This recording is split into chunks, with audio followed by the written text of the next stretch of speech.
terima kasih ya udah mempercayakan mau datang bersilaturahmi dengan ibu. Sebelumnya ibu belum tahu nama-nama kalian. Kayaknya kalau misalkan kita biar akrab gitu, kita perkenalan dulu ya. Nah, ibu tuh punya cara perkenalan yang supaya kalian tuh saling mengenal gitu sama lain. Contohnya, ibu contohin ya. Nama ibu Ariska Tiawati, makan kesukaan ibu seblak. Nanti kalian tuh jadi perkenalannya itu nyebutin nama, terus sebutin makan kesukaan kalian. Oke, dimulai dari siapa dulu? Dari saya dulu kan? Ya, oke, boleh.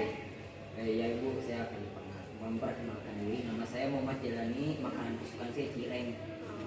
Ya. Nama saya Fitri Sakina Ramadhani, makanan kesukaan saya cimol. Nama saya Mimi Rahmah, makanan kesukaan saya telur dadar.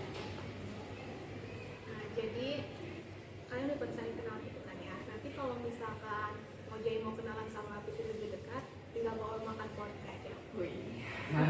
Bisa aja ibu. Nah, jadi kan ini kan kalian tuh mau konsultasi sama itu. Jadi konsep itu ada asas asesmen dan tujuan. Asesmen itu ada banyak, cuman yang intinya itu ada 3, yaitu asas keterbukaan, asas kerahasiaan, dan satu lagi yang terakhir asas kesukarelaan. Jadi ibu tidak memaksa kalian untuk bercerita tentang masalah kalian, dan ibu juga akan memastikan kalau masalah kalian itu akan ibu jaga kerahasiaannya. Nah, untuk memulai konseling kita agar semua dilancarkan, lebih baik kita mengawali proses konseling ini dengan bersama-sama membaca doa. Ini percaya masing-masing aja ya, berdoa dulu lagi. Ini kayaknya kalian pada tegang banget sih masuk ke ruangan ibu. Iya Bu, karena kita kan baru pertama masuk gitu jadi rada tegang ini. Biar kita saling masih pada semangat dan juga nggak tegang, ibu punya permainan nih. Kata kuncinya itu fokus apa kata ibu. Nah, ini 1 dan ini 2, kalau ini 3 dan ini 2. 1. 2. Ih, 2. 2 dong. 2 apa 1? 2. Emang ya, kayaknya belum pada fokus nih. Nah, ya. Ini 1 dan ini 2, kalau ini 3, kalau ini 3. Oh, udah paham ya. Nah, kalau boleh tahu, pasti kalian datang menemui itu tuh dengan meluangkan waktunya gitu. Pasti punya tujuan kan. Nah, kalau ibu boleh tahu, tujuan kalian kesini apa? Untuk amal dulu. Mau jadi dulu dong. Oh, mau jadi dulu. Oh, ya udah mau jadi karena cowok sendirian ya. Iya, Bu. Saya dulu. Oh, mau jadi. Laki-laki. Kalau saya Bu seringnya terlambat. Merambat. Putri? Kalau saya tuh Bu, kalau di kelas tuh ya, saya tuh kurang merasa nggak pede gitu. Kalau misalnya presentasi, pasti saya gugup. Terus kalau misalnya ngeliat orang-orang tuh kayak malu, jadi kayak ngerasa minder gitu Bu. Gitu sih kalau masalah di sekolah.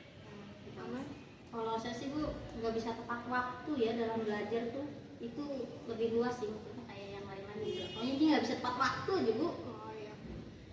Menurut kalian dari ketiga masalah kalian ini yang mau dibahas itu yang mana? Kalau saya pribadi masalah amai sih Bu, karena saya juga sering telat gitu, maksudnya nggak tepat waktu kalau sekolah atau belajar gitu. Kalau mau jadi Saya sih Bu ya, mungkin masalah amai sih, soalnya kan banyak terjadi siswa kepada siswa-siswa yang lain gitu. betul. Betul banget. Amai karena di sini teman-teman kamu pada ingin tahu gitu masalah. Ibu juga kayak pengen penasaran gitu masalah kamu. Amai boleh menceritakan masalah Amai. Seperti yang saya tadi bilang ya Bu, saya tuh orangnya sulit tepat waktu, dan ini juga serupa sama masalah Nojai, dimana saya tuh suka terlambat masuk kelas, terlambat mengumpulkan tugas, dan terlambat tidak tepat waktu dalam hal-hal yang berkaitan dengan belajar sebenarnya utama. Dan itu benar-benar mengganggu banget. Kalau ibu boleh tahu, sejak kapan ya Amai itu mengalami hal tersebut? Ketika saya mulai gabung dalam 3 organisasi yang saya ikuti. Kalau boleh ibu tahu apa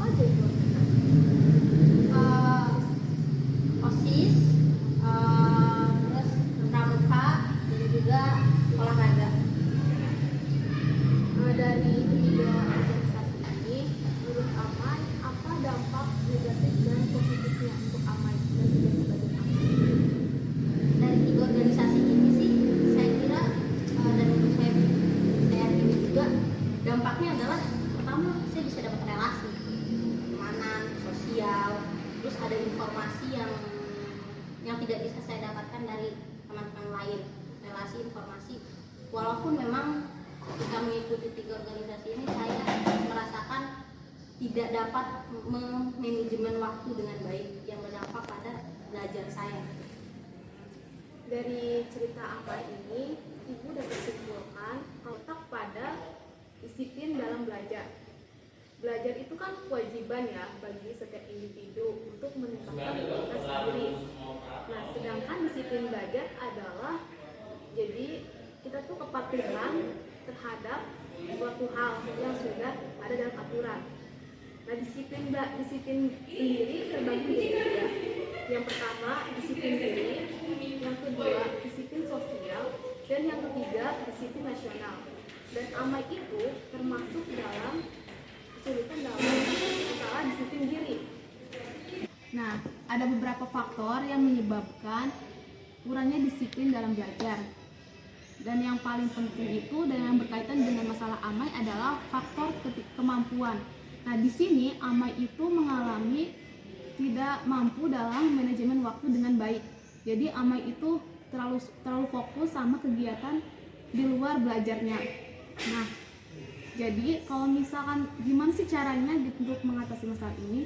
Amai itu harus bisa memiliki tujuan dari belajar dan kegiatan. Misal belajar ini Amai itu pengen masuk perguruan tinggi yang ditargetkan Amai, misalkan pengen ke UGM gitu, dengan fakultas kedokteran gitu. Berarti Amai itu harus fokus pada pembelajaran yang berkaitan dengan pembelajaran dengan tujuan Amai. Dan yang kedua, misalkan di kegiatan olahraga Amai pengen menjadi tingkat nasional. Nah, Amai itu harus kalau misalkan kegiatan olahraga Amai pengen menjadi atlet kan, atlet nasional. Tapi dibandingkan antara dua ini, cita-cita Amai dan atlet ini lebih baik yang mana gitu Amai? Kalau menurut Amai lebih baik menjadi dokter atau menjadi atlet? Dokter. Nah, kalau misalkan Amai ngerasa lebih baik menjadi dokter, Amai mengutamakan kegiatan belajar Amai. Dan kalau misalkan kegiatan olahraga Amai ini hanya sewaktu-waktu saja, tidak terlalu diutamakan. Itu. Jadi Amai bisa manajemen waktu dengan baik kan. Nah, dari kesimpulan yang Ibu berikan, apakah kalian paham? Paham. Nah, kalau misalkan paham, apa yang kalian dapatkan dari hasil konseling ini? Saya mau jawab. Ya. Jadi yang saya dapetin dari proses konseling kelompok ini, saya bisa lebih paham bahwa pentingnya memanajemen waktu antara kegiatan akademik dan non akademik. Maksudnya kita bisa menyeimbangkan mana yang lebih penting untuk kita ke depan gitu Bu. Gitu sih kalau saya. Kalau untuk Wajai sendiri? Dari proses konseling ini saya dapat simpulkan yaitu bagaimana kita memanage waktu agar kita tidak telat masuk sekolah. Dari konseling ini sih saya mendapatkan bahwasanya pentingnya disiplin diri ya Bu.